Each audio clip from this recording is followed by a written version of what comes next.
This is the next session we are going to take from the book under the title Panchadashi. This was given by Vidyaranya Muni, about whom we had seen in our earlier sessions. Now we continue with this verse 2. This is verse 2 in the chapter Tattva Viveka. What is Tattva?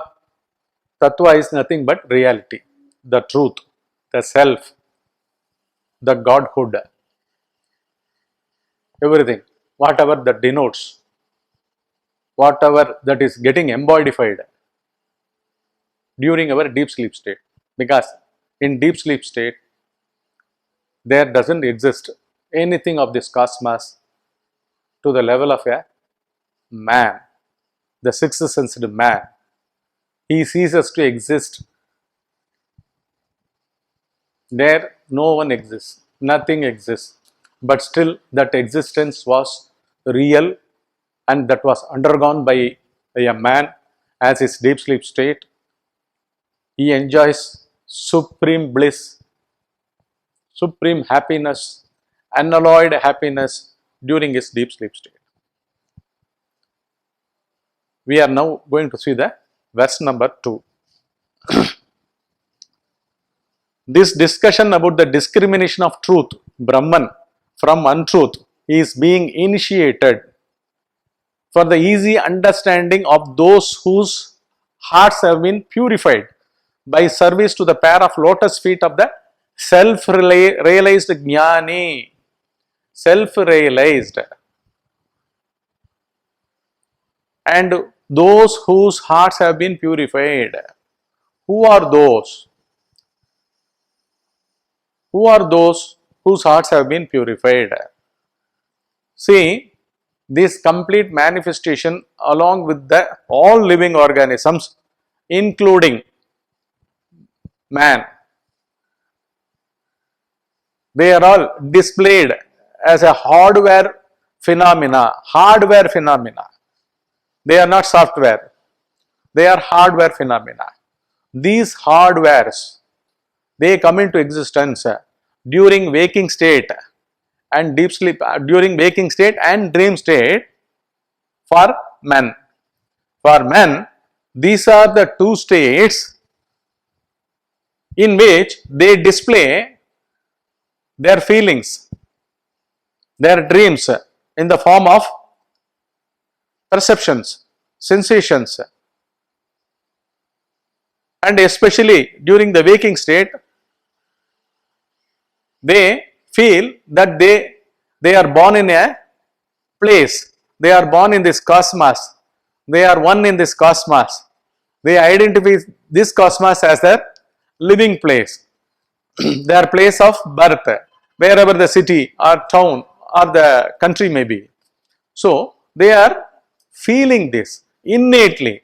The very waking state displays a feeling as if one is living his life.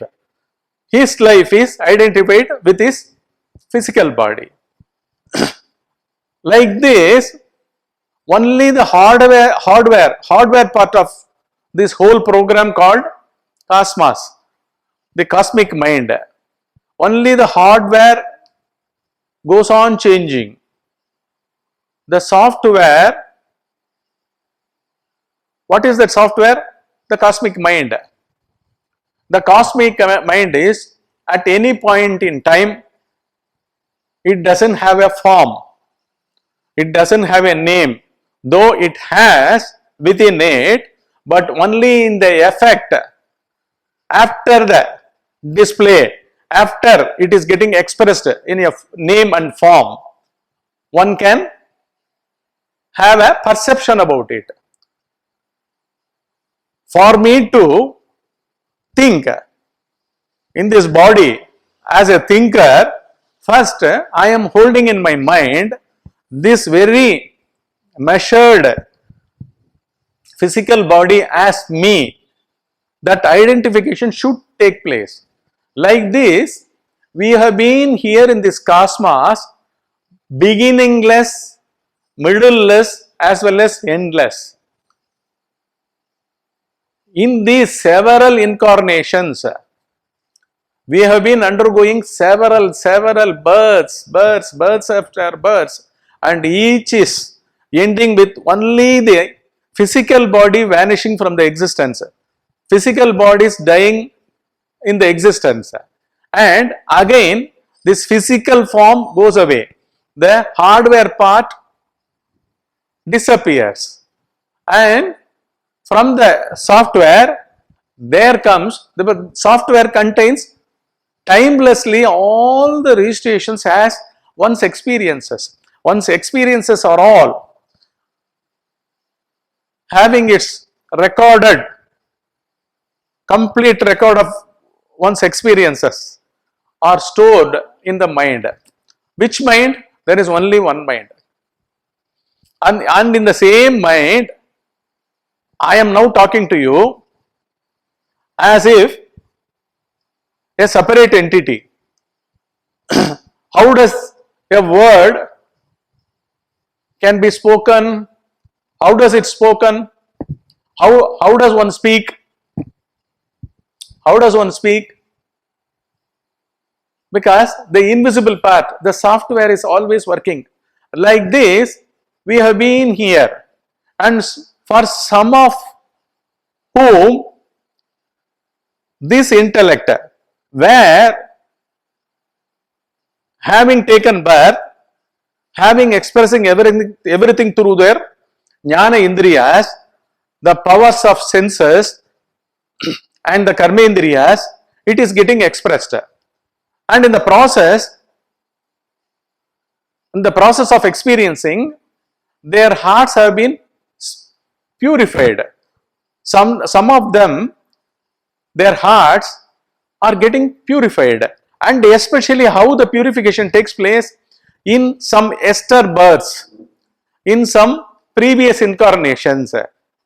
When they were born as human beings, they had the greatest opportunity of serving an alive, self-realized jnani, an alive person who had realized at that time,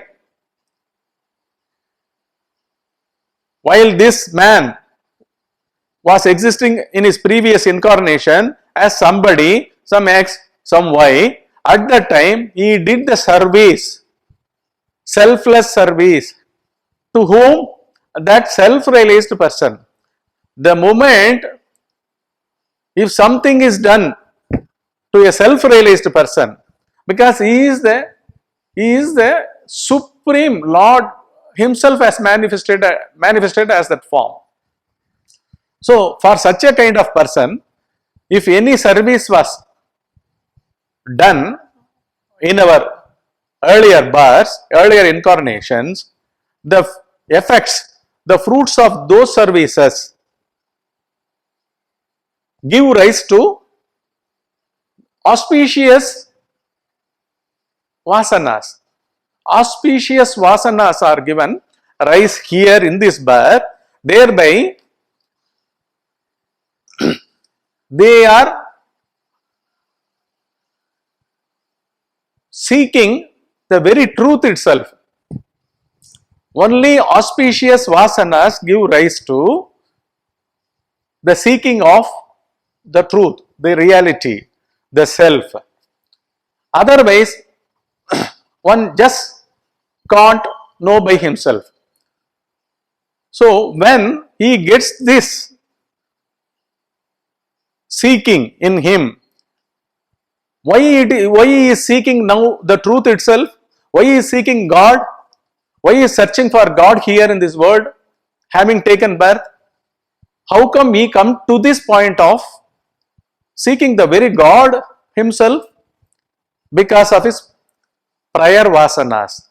The vasanas that were registered when he served selflessly a living jnani, a self-realized stage in his previous birth. Because of that give rise to his birth now, and at the outset he starts searching for the truth itself, the reality itself. And for these seekers, these people are called the most earnest speakers. The earnest speakers are these people whose intellects have been purified through their services that they rendered to the living jnani. Whatever the services, even just giving a cup of water by chance, not even regularly, in the yesteryears, without even knowing that he was a greatest sage, he was a self-realized jnani. A simple act, a small act, an act of just giving a cup of water. These kinds of, not only this, and one wholeheartedly, completely surrenders himself to him. These are all the past karmas, past registrations, past experiences that have culminated into their intellects getting purified.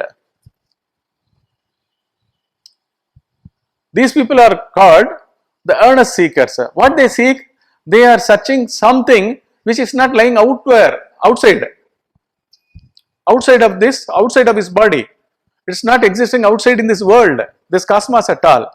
But their intellect, their mind, their egocentric I amness, all these three had the tendencies of surrendering themselves whenever it differentiates that this man seems to be a jnani, this man seems to be a very good noble soul.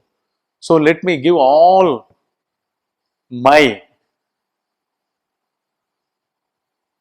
services, my whole being, let me surrender to this noble soul. This kind of a feeling with which, if services were done as a fruit of action, during the next birth, during in this birth, he becomes a seeker of the very Godhood. He becomes the seeker of the reality itself, the truth itself, the Brahman itself. That is what is given here. Because of this, one is getting this kind of seeking, searching, finding out to the origins of this I amness. Who is this born? Why does he get a thought? Why does he hold a feeling at all at the outset? Who is living? What is this living called? All this vichara, all these investigative points, the points of investigation, the points of searching through these feelings and thoughts within one's own self, this kind of a purificatory process that has already taken place and that gives birth to the search now in him. This is what is given in the verse 2 of Panchadashi. We have been seeing this chapter, verse after verse, we are going to see it. This discussion about the discrimination of truth from untruth is being initiated for the easy understanding of those whose hearts have been purified by service to the pair of lotus feet of the self-realized Guru. Unless and until one does this act of selfless service, he just can't have a chance of having this tendency to search himself within himself. The very search is initiated by those whose hearts have been already purified. Already it has taken place. And now he is born, taken this birth in some body with some name only to find out, seek out, search, who am I? For one to arrive at this point is only the grace of the Guru who has bestowed this on him, because he is the embodiment of the truth itself. The self-realized are the embodiment of the very truth, the very godliness. That is what is called in our Vedas Brahman. It's only a word, Brahman. Brahman. Where does it exist? It exists in our deep sleep state. This is the second verse. Why all these satsangs are happening? What do they impart? The very purpose of these satsangs are to open the inner eye. Where does it exist? Your intellects hold the key to them. They themselves become a purified eye. At this moment in time, at this point in time, where do we live? We are living not in the body. We are living in our intellects. Intellect is the repository. It is the storehouse of past experiences. It is invisible. As of now, right at this moment, with me as well as in you, whoever the hearer may be of this satsangs. In you also, the intellect is not seen, but the very intellect is through the body, through the senses, through the name and form, listening to this, hearing all these words. Though it is formless, it is through that only you are now listening to this satsang. So, this kind of an intellect, it has been existing beyond time, timeless beginning, timeless. There is no end at all. But when does an end comes to this? When does an end come to this? It comes to this the moment a realized one catches hold of you. It stuns your intellect. When the realized one stuns your intellect, make you to turn within yourself and look at where the I amness itself is originating, arising moment to moment in you. That is the point in time you are fully bestowed with all grace. The grace has descended in you. That is why you are able to penetratively turn within you and look within you as to who you are. For whom has this feeling has arisen? For whom has the feeling arisen? Etc., etc., etc. Because our existence, the humanity's existence, is nothing but a constant flow of the software of mind, within which I amness ego, the complete feeling registrations in the intellect, and the thoughts that are being held in the mind. All these three invisibly, constantly, everlastingly, without break, in time and space, this permeates this cosmos. This is what is running this universe, and we are all the hardware part of it. The manifestation is the hardware part of it, under which the mind only operates, the cosmic mind only operates. From that, our I amness, our ego, our images of feelings that are given rise moment to moment by this I amness feeling, and along with the I amness feeling, there and then in a man, an intellect starts working, a mind starts thinking. All these three things constantly happen as our waking state as well as our dream state. Dream dream state. Also, deep sleep state is also embedded in the cosmic mind only. But along with it, even the cosmic mind disappears. That is why this is exclusively, the deep sleep state is always exclusively known, that of a highest consciousness itself is throbbing there. The highest consciousness itself is throbbing, alive. It is an online connection. Whenever we are in deep sleep state, that is the online abode. What we use? We go for online shopping, no? The same way, if you want to really know who you are, you have to get connected to that online position, online state. What is that online state? You cease to exist and it remains. It is always. It is always. The deep sleep state is always. Because there is no arisal of any name or form, time, space, anything. Not anything. There is no names, no mark, no symbols, nothing. Even we don't feel that we are breathing, we are living in that body. Almost like living dead, we are undergoing the deep sleep state. Even the deep sleep state is also embedded in one mind, beginninglessly, endlessly, and it is the software part of this.